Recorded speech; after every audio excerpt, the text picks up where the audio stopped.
बलामुआ जा बसलन कोनो पल चैन में आवे।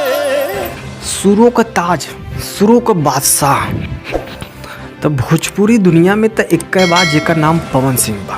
आगे नेह के सागर हर बिंदिया लागे चांद, तू जान हाउ हो हमर जान हाउ। और जनता बा क्या क्या गाना गावालन यार, क्या गाना बनावालन, एक नंबर। और भाई तारीफे काबिल हो भाई, जनता है किंग है जेकरे नाम के जो बिरहा पल हम के सतावेला, परदेस बनामुआ जा बसलन। के आगे पावर स्टार नहीं, पावर स्टार लगत हो, पावर स्टार पवन सिंह तो किंग ने कहा ही उनके। तो देखा कौन गाना गावत रहे, दिलवा गदगद हो जाए, देख ले। डांट दी कैसे संगतिया पुरान हो, देहिए हमार बाकी देहिए के जान। मजा आयल कि ना है।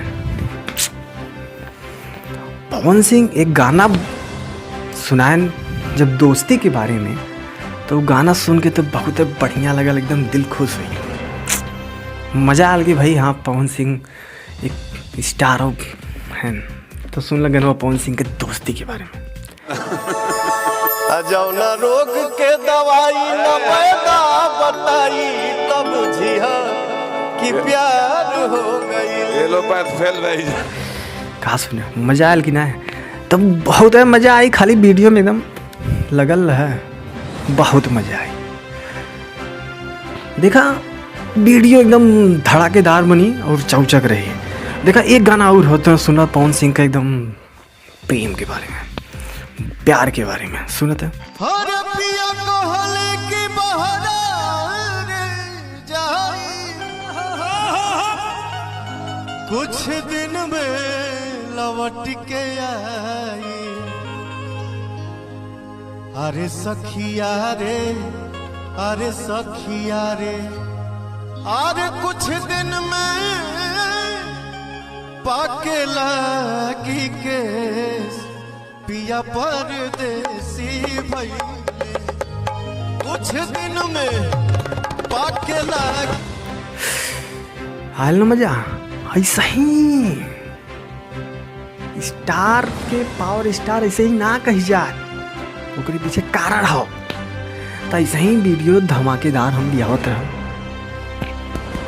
खाली सब्सक्राइब कर दे बस, कुछ नहीं चाहिए। और हर एक वीडियो के अपन प्यार दुलार जरूर दी, कहे कि भाई आपका भाई हमेशा तैनात रही आपके लिए।